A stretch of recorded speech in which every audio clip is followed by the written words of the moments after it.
여러분 만약에 어떤 사람이 죽음을 얼마 남겨놓지 않은 시점에서 여러분에게 편지를 쓴다면 여러분은 그 편지를 어떻게 받아들이시겠습니까?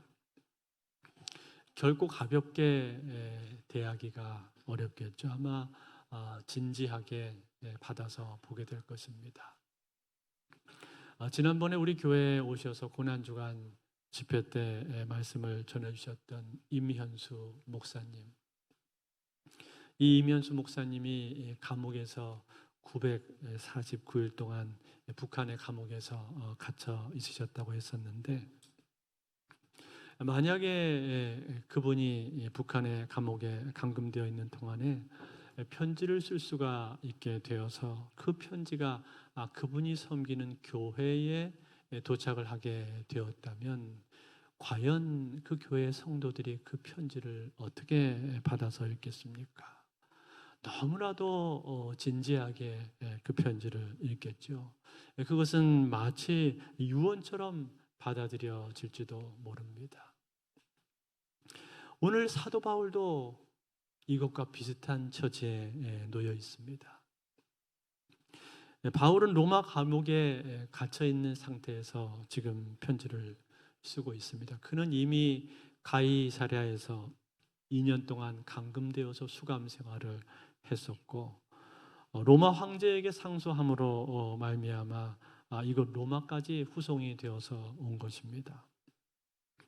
여기 로마 감옥에서의 생활이라고 하는 것은 완전히 감옥에만 갇혀서 지내야만 하는 것은 아니고 비교적 자유로운 가운데서 그가 사람들을 만날 수가 있었습니다.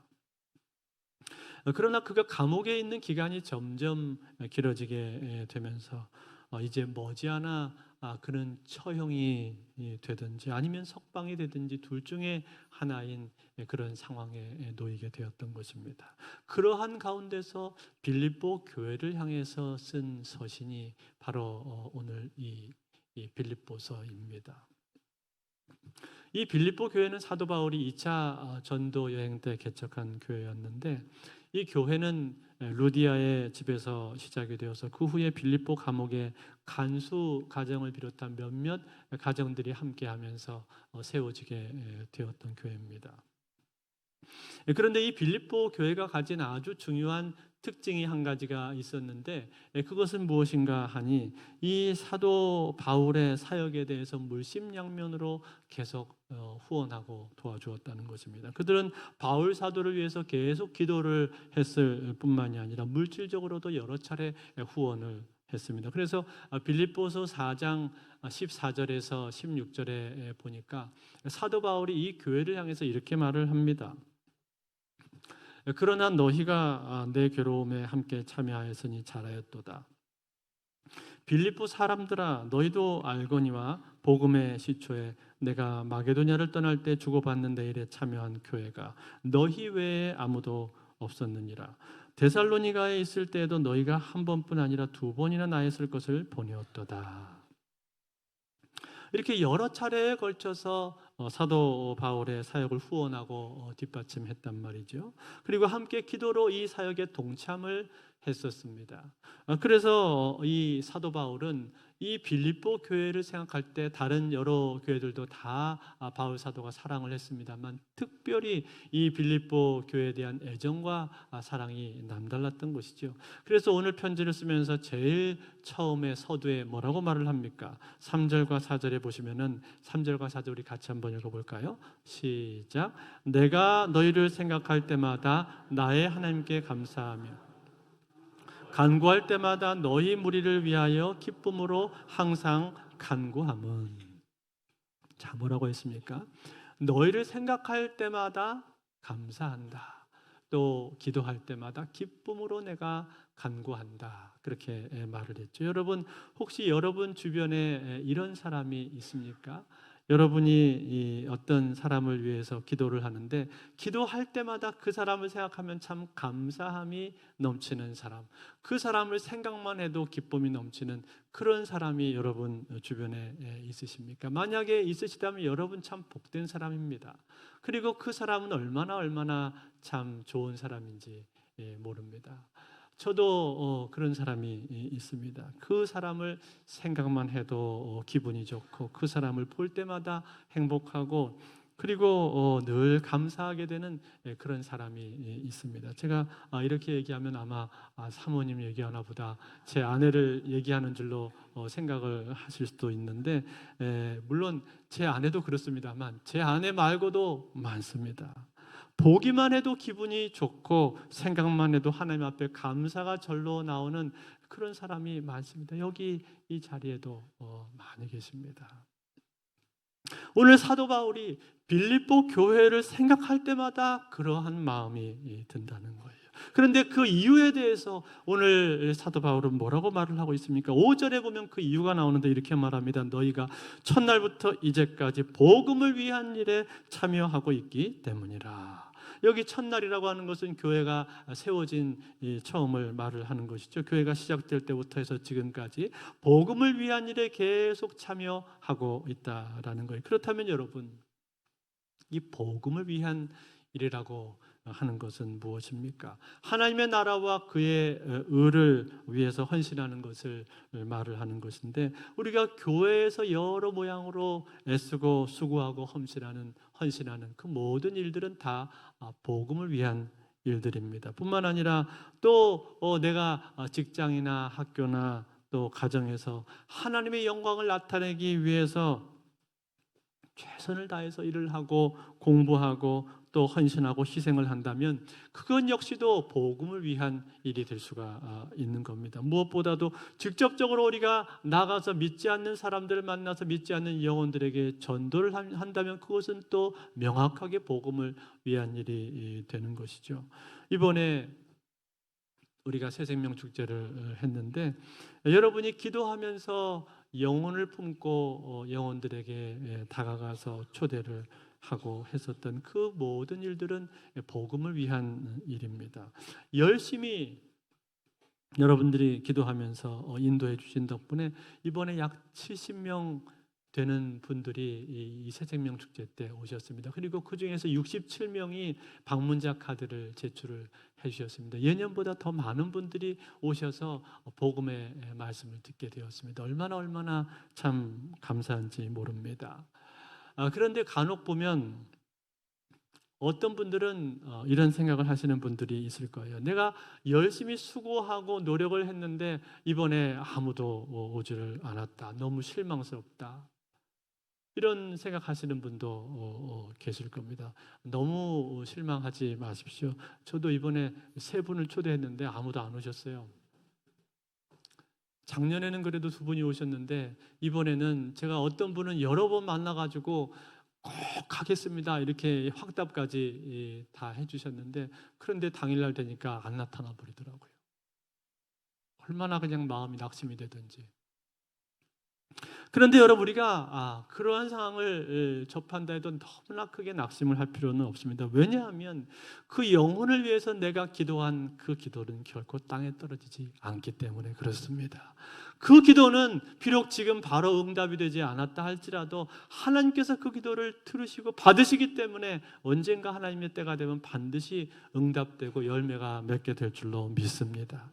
갈라디아서 6장 9절에 우리가 선을 행하되 낙심하지 말지니 포기하지 아니하면 때가 이름에 거두리라.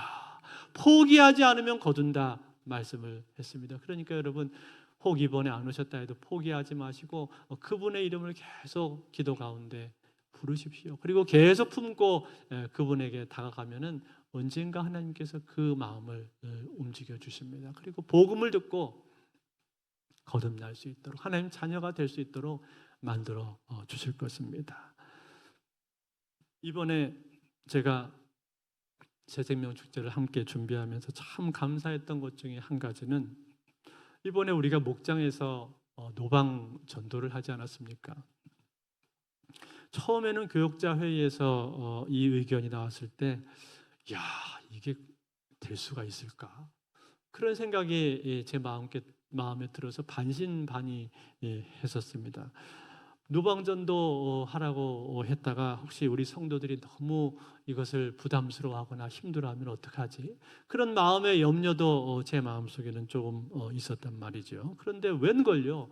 막상 해보니까 얼마나들 이것을 잘 하시는지 목장에서 오히려 이 전도용품에 대한 아이디어를 막 오히려 내셔가지고 아주 다양한 방법을 가지고 전도를 하시더라고요. 어떤 분들은 물티슈로 하시고 어떤 분들은 쓰레기 이 종량제 봉투를 사가지고 이 종량제 봉투를 접어가지고 딱 전도지랑 같이 이렇게 갖다 드리니까 사람들이 안 버리고 그걸 잘 받더래요. 또 어떤 목장은 보니까 작은 이 다육이 화분을 준비해가지고 이 화분하고 이 전도지를 같이 봉투에 넣어서 드렸는데 그렇게 사람들이 서로 받으려고 하더래요. 뿐만 아니라 건빵으로 하시는 분들, 스티커를 작게 만들어서 간식에 붙여 오신 분들, 또 예쁘게 포장을 간식을 포장해서 오시는 분들 등등 얼마나 다양하고 기발한 방법으로 전도를 잘 하셨는지 모릅니다. 그래서 끝나고 나서 제가 어떠셨냐고 여쭤봤더니 하나같이 하시는 말씀이 너무 좋았다는 거예요. 그 노방에 나가서 전도하는 시간이. 어떤 분은 자기는 태어나서 평생 처음으로 전도지를 다른 사람한테 전달해 주면서 예수 믿으라는 말을 처음 해봤다는 거예요. 그러면서 감격해 하시는 모습도 봤습니다. 그래서 그랬는지 이번에는 우리가 이 전도 축제를 하면서 더 마음이 충만하고 더 활기가 넘쳤던 것 같아요. 더 그래서 많은 분들이 어쩌면 이곳에 오셨는지도 모르겠습니다. 얼마나 감사한지 모르겠습니다. 여러분, 이러한 모든 일들이 다 뭡니까? 이러한 모든 일들이 다 복음을 위한 일입니다. 복음을 위한 일이 이처럼 귀하고 복되다라는 거예요. 그런데 이 복음을 위한 일에 지금 빌립보 교회가 열심히 헌신하고 참여했다는 거예요. 그래서 사도 바울은 그들을 생각할 때마다 내가 너희로 인해서 너무나 기쁘다. 기도할 때마다 내가 하나님 앞에 감사한다라고 그렇게 고백을 하고 있는 겁니다. 그러면서 사도 바울은 이제 이 빌립보 교회를 향한 구체적인 기도를 드리기 시작을 하는데 오늘 우리가 읽은 이 빌립보서의 독특한 점은요, 사도 바울의 기도문이 고스란히 이 안에 실려 있다라는 겁니다. 그렇다면 여러분, 오늘 사도 바울은 이 빌립보 교회와 성도들을 위해서 기도할 때 무엇을 기도하고 있습니까? 오늘 우리는 이 사도 바울의 기도를 보면서 기도가 무엇인가, 그리고 기도를 어떻게 해야 하는 것인가 하는 것을 배울 수 있기를 바랍니다. 제일 첫 번째로 사도 바울이 기도하는 첫 번째 제목은 무엇입니까? 제일 첫 번째로 사도 바울이 기도하고 있는 것은 사랑입니다. 사랑. 오늘 9절 말씀에 나오는데 9절을 한번 같이 읽을까요? 같이 있습니다. 시작. 내가 기도하노라.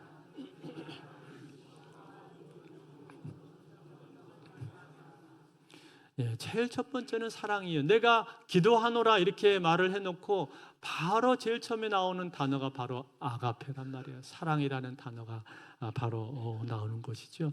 너희들의 사랑이 더 풍성해졌으면 좋겠다라는 겁니다. 여러분, 우리가 누군가를 위해서 기도를 할 때 혹은 어떤 공동체를 위해서 기도를 할 때 무엇을 위해서 여러분 먼저 기도를 하십니까? 우리 교회 같으면은 우리 교회가 잘 되게 해주세요. 부흥되게 해주세요. 그런 기도가 나오겠죠.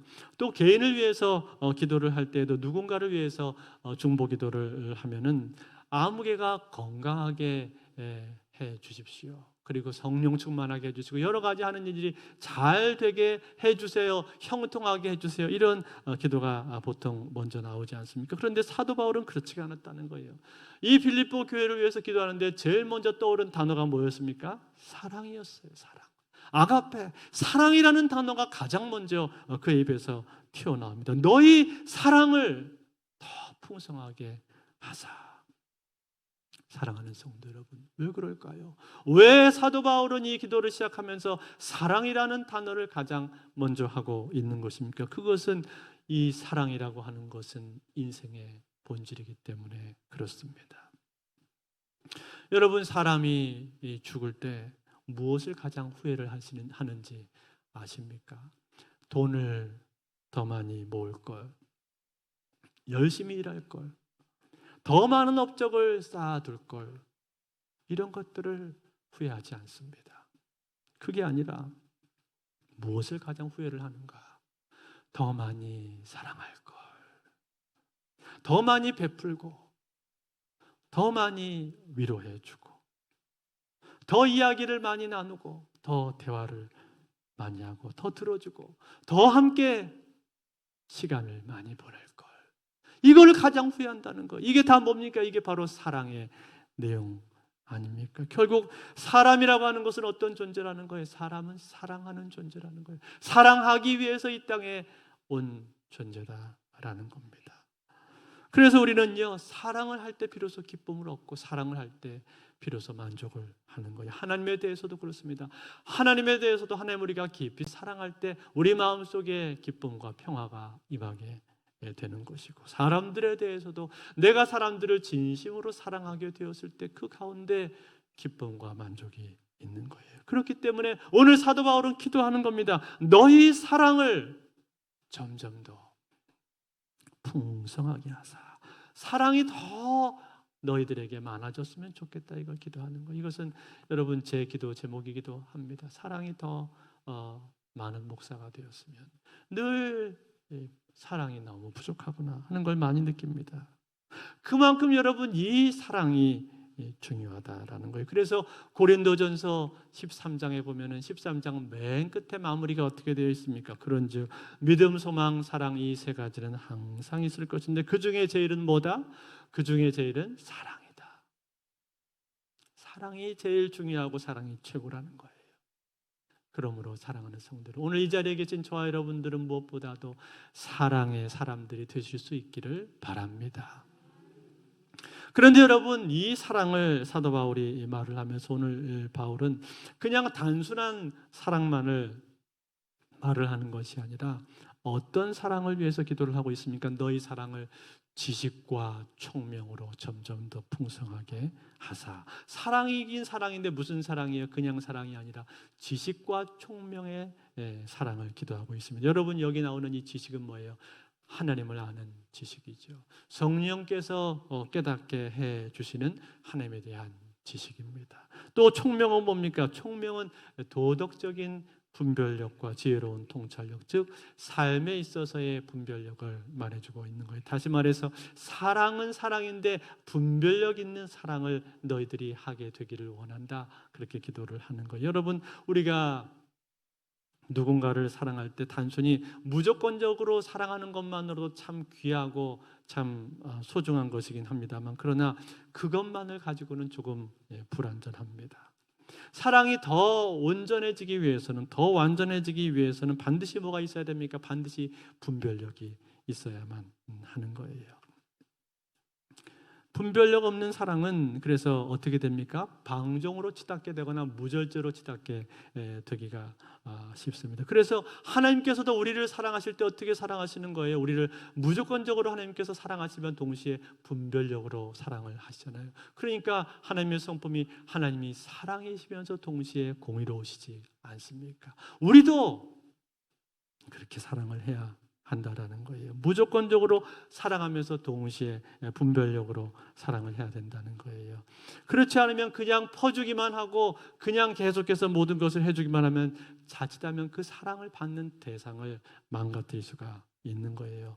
즉 사랑이 진짜로 사랑다우려면, 사랑의 진면목이 발휘되려면 반드시 거기에는 분별력이 같이 따라야 된다는 겁니다. 그래서 여러분, 우리가 아이를 키울 때도 그렇지 않습니까? 엄마 아빠가 무조건적으로 사랑해 주지만 동시에 정확한 규율과 규칙이 있어야만 되는 거예요. 그래야 아이가 스포일 되지 않고 방종하지 않고 그리고 엇길로 나가지 않고 바른 길로 가는 거죠. 무절제하지 않고 절제하는 삶을 살 수가 있는 거예요. 사도 바울이 지금 이것을 위해서 기도하고 있는 겁니다. 너희 사랑을 지식과 총명으로 점점 더 풍성하게 하사.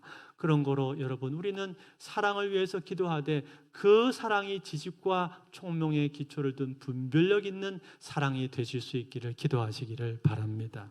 그런가 하면 여러분, 두 번째입니다. 두 번째로 사도 바울이 기도하고 있는 것은 무엇입니까? 오늘 10절 말씀에 들어있는데 10절을 같이 읽어볼까요? 10절 시작. 너희로 지극히 선한 것을 분별하며 또 진실하여 허물 없이 그리스도의 날까지 이루고. 자, 뭐라고 말했어요? 너희로 지극히 선한 것을 분별하며. 여러분, 지극히 선한 것이 무엇입니까? 이 선한 것에 대한 기준은요, 사람마다 차이가 있습니다. 사람마다 많이 달라요. 어떤 사람은 자기에게 이익이 되면은 그것을 선하다고 말을 합니다. 그래서 요즘은 가격이 착하다 이런 말도 잘 쓰잖아요. 즉 이것은 그것이 자기에게 이익이 된다는 뜻이에요. 즉 사람들은 이것이 나에게 이익인가 손해인가 거기에 따라서 여러 가지 것들을 분별하고 판단한단 말이죠. 그래서 자기한테 이익이 되면은 이것을 선한 일이라고 그렇게 생각을 합니다. 그런가 하면 거기서부터 한 걸음 더 나아가는 경우도 있는데 이 사람들은 꼭 자기한테 이익이 되지 않는다 할지라도 공공의 이익이 된다면 그것을 선하다고 생각을 하는 사람들입니다. 대표적으로 제러미 벤덤이 공리주의를 말하면서 공공의 선을 주장을 했는데 이 공공의 선을 주장을 한다라는 것은 이것은 면목상으로 보면 좋은 일이긴 합니다. 그런데 막상 그 일이 나에게 닥쳐서 나에게는 손해가 된다면 그렇다면 과연 그 일을 받아들인다라는 것은 결코 쉽지가 않습니다. 그런데 그럼에도 불구하고 나에게 손해가 된다 할지라도 공공의 선, 공공의 이익을 위해서라면 나는 기꺼이 희생하고 손실을 감수하겠다라고 한다면 그 사람은 대단히 훌륭한 사람이 되는 거예요. 우리가 아파트나 공동주택에서 살 때 종종 이런 문제가 해결이 되지가 않아가지고 어려움을 겪는 경우들을 보지 않습니까? 즉 공동선을 추구한다라는 것이 쉽지 않은 일이고 그만큼 그렇기 때문에 고상한 일이 된다는 거예요. 그런데 여러분, 우리 크리스찬들, 우리 믿는 사람들은 어떻게 해야 됩니까? 우리 믿는 그리스도인들은 거기서부터도 한 걸음을 더 나아가야 됩니다. 어디까지 나가야 되는 겁니까? 여러분, 우리 그리스도인들은요 지극히 선한 것을 분별해야 되는데 그 지극히 선한 것을 분별할 때 그것을 사람의 기준만 가지고 분별해서는 안 됩니다. 우리는 거기서 한 단계 더 나아가서 하나님의 기준을 가질 수가 있어야 되는 거예요. 하나님께서 뭐라고 말씀을 하시는가, 하나님이 어떻게 생각하는가, 그 하나님의 뜻까지도 우리는 생각을 해야 된다라는 거예요. 그래서 아무리 많은 사람들이 이익을 보고 많은 사람들이 동의한다고 할지라도 그것이 하나님의 뜻이 아니라면 우리는 거기에 대해서 아니라고 말을 할 수도 있어야 되는 겁니다. 예를 들어서 회사에서 가짜로 장부를 작성하면 여러 사람 편하고 누이 좋고 매부 좋고 그런 상황들이 있습니다만, 그러나 하나님께서 그것은 아니라고 말씀하셨기 때문에 그것은 아닙니다 라고 한다면 그것은 하나님의 뜻이 최고의 선이라고 믿는 사람들이 그렇게 할 수가 있는 겁니다. 뇌물도 역시 그렇습니다. 뇌물을 주면 쉽게 해결을 할 수가 있지만 그러나 그렇게 하지를 않는 것이죠. 전에 이랜드의 박성수 회장이 사업을 할 때 그때 이 관공서에서 허가를 내줘야 되는데 허가를 내주지를 않는 거예요. 그래서 왜 허가를 내주지 않느냐고 가서 얘기를 하니까 정확한 얘기를 하지 않고 계속 이 핑계 저 핑계만 대면서 꼬투리를 계속 잡아가면서 시간을 계속 질질질 끌더래요. 그래서 뇌물을 달라고 지금 하는 것이구나 하고 이분이 눈치를 채기는 했습니다만, 그러나 이 박 회장은 그것은 하나님의 뜻에 맞지 않는다. 그래서 절대로 이 뇌물을 갖다 주지를 않았답니다. 그리고는 이 허가 신청서를 가지고 계속 수정하고 보완하고 해서 계속 들이밀었대요. 계속 반려가 되는데도 계속 들이미니까 이 관공서에서 나중에는 할 수 없이 허가를 내주더랍니다. 그리고는 그 후로는 이 소문이 나기를 여기 이랜드 회사는 뇌물을 주지 않는 회사다라고 그렇게 소문이 나버리니까, 인식이 그렇게 되니까 그 후로는 관공서에서 더 이상 뇌물을 요구하지를 않더래요. 그러면서 허가가 나오게 되었다는 간증을 들은 적이 있습니다. 여러분, 이게 뭡니까? 이것은 최고의 선은 바로 하나님의 뜻이다 라고 그렇게 믿는 사람들이 이렇게 할 수가 있는 거예요. 즉 지극히 선한 것을 분별을 하며 그 말씀 그대로 지극히 선한 것이 무엇인가를 찾은 것이죠. 사도 바울은 지금 이 기도를 하고 있는 겁니다. 너희가 지극히 선한 것을 분별하며 또 진실하여 허물 없이 그리스도의 날까지 이르고, 여기 그리스도의 날이라고 하는 것은 이것은 마지막 때 종말을 의미하는 겁니다. 즉 주님이 다시 오시는 날, 역사가 끝나는 그날까지 너희가 진실하여 허물 없이 이르기를 원한다. 이 기도를 드리고 있는 거예요. 얼마나 멋진 기도를 하고 있는 겁니까? 사랑하는 성도 여러분, 그러므로 오늘도 우리가 하나님 앞에 기도할 때 우리의 기도 가운데 지극히 선한 것을 분별하며 이 기도처럼 우리의 삶 가운데 가장 선한 것이 무엇인가, 하나님의 뜻이 무엇인가, 그걸 분별할 수 있기를 바라고, 이러한 기도가 또한 저와 여러분들의 기도가 되었으면 좋겠습니다. 마지막 세 번째입니다. 세 번째로 오늘 사도 바울이 무엇을 기도하고 있습니까? 11절에 나오는데 11절 같이 읽어볼까요? 같이 있습니다. 시작. 예수 그리스도로 말미암아 의의 열매가 가득하여 하나님의 영광과 찬송이 되기를 원하노라. 아멘. 예수 그리스도로 말미암아 의의 열매가 가득하기를 원한다고 말했습니다. 여기 의의 열매라고 하는 것은 이것은 성령의 열매를 말해주고 있는 거예요. 즉 사랑과 희락과 화평과 오래 참음과 자비와 양성과 충성, 온유, 절제, 이러한 성령의 열매들이 너희들에게 가득 맺히기를 원한다, 그렇게 기도하고 있는 거예요. 사랑하는 성도 여러분, 우리가 신앙생활하면서 이러한 성령의 열매, 이러한 성령의 열매가 우리 삶 가운데 가득 맺히게 된다면 얼마나 기쁘겠습니까? 얼마나 좋겠습니까?